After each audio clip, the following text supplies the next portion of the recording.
Before we begin, I'm trying to reach 10,000 subscribers before the end of the year to make all these special videos, so if you like the content here, please consider subscribing to help fulfill Project 10K. Thank you. Now on to the video. I said this when I reviewed Idle Thread a little while back, but the Radiator Springs 500.5 cars are truly unlike anything we've ever seen in the Cars series or the Cars diecast line. Sure, we've seen other off-road cars like the XRS Mud Racers, but we've never seen cars like this again.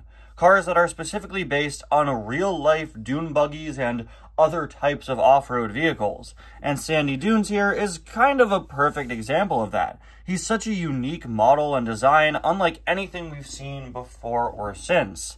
And while he probably has one of the less interesting designs for the Radiator Springs 500.5 off-road racers, at least in my opinion, he's still certainly a very cool release, and probably one of the most well-known ones, considering he probably has the biggest role out of any of them in the short. Anyway guys, welcome back to yet another review, and to another Radiator Springs 500.5 car review. Today, I'm very excited to be taking a look at Sandy Dunes here. I got this guy and the rest of the Radiator Springs 500.5 racers in a lot on eBay back in, I believe, July. Unfortunately, some of them came with some broken pieces. In the case of Sandy Dunes, he is missing his exhaust pipe here, which is a little obvious at some angles.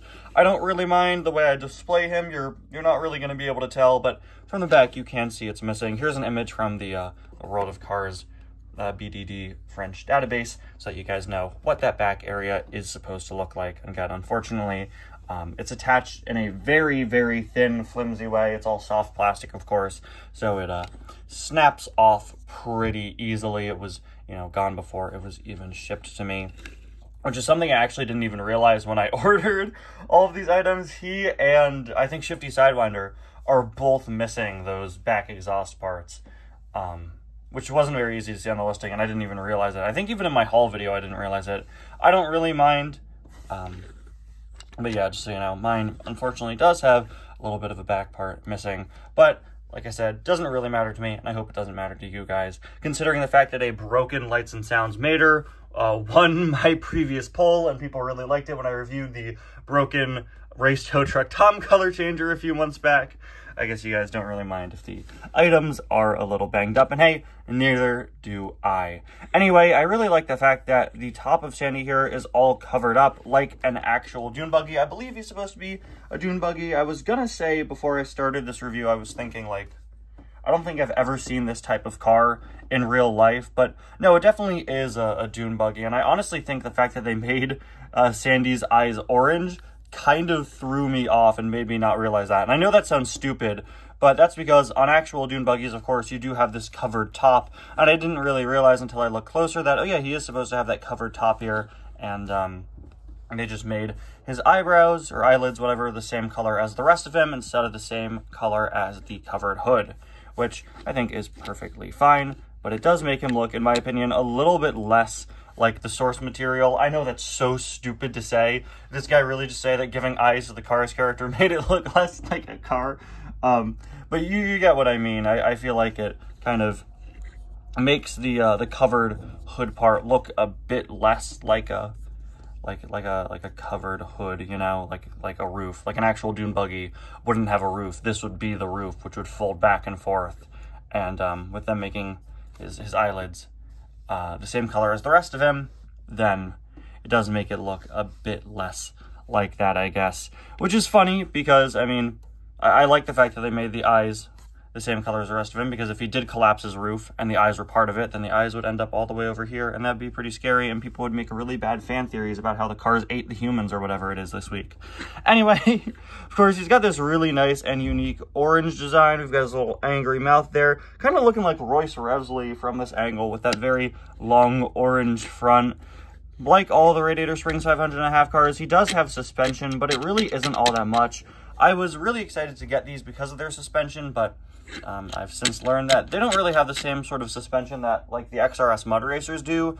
The XRS Mud Racers have spring-loaded suspension. These guys just have their wheels on a little bit of a track, not unlike what you see with monster trucks in the Cars diecast line, like the Monster Truck Mater cars, where if you see there, the axles are on that little track that they can sort of move back and forth on, which means you do have a bit of suspension when they jump, but it's definitely not as good as the suspension we got on later Cars items.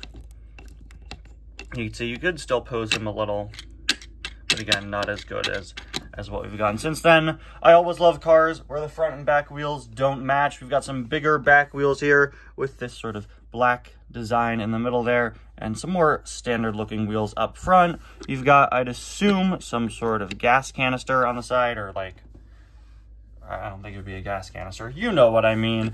It would be, I believe, some sort of exhaust pipe of some kind, or some sort of thing to help him go a bit faster. I'm not good with my dune buggy terminology, if you couldn't already tell. Unfortunately, this is not my forte. I talk about the cars, but I'm not good with all types of cars. So I'm sorry. I'm very sorry. But I really love how this hood looks and how they textured it to look like fabric. I always say this whenever Mattel does a car that has simulated fabric on it, but they always pull off simulated fabric so nicely. Items like this or Space Creature McQueen show you, yeah, these guys are really good at molding these details on the characters. Probably my favorite detail is the fact that they designed it to look stretched out over the window. That's just such a cool design. That's just such a nice touch. On the back, we of course have the cage with the pipe that is missing, unfortunately.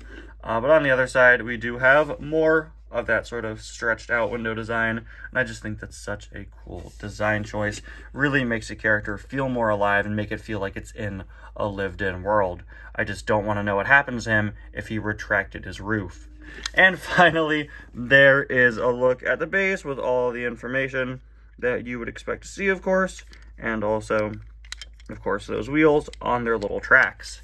Anyway, guys, thank you all so much for watching. We still do have a few more of these 500.5 racers to review. I believe Shifty Sidewinder and Blue Grit are left. I'm very excited because Blue Grit, I think, is my personal favorite. And in me getting several lots of loose cars over the summer, I actually ended up with 2 Blue Grits, so I think I'm going to have to do a custom. Anyway, guys, thank you all so much for watching. I'll see you guys next time. Bye now.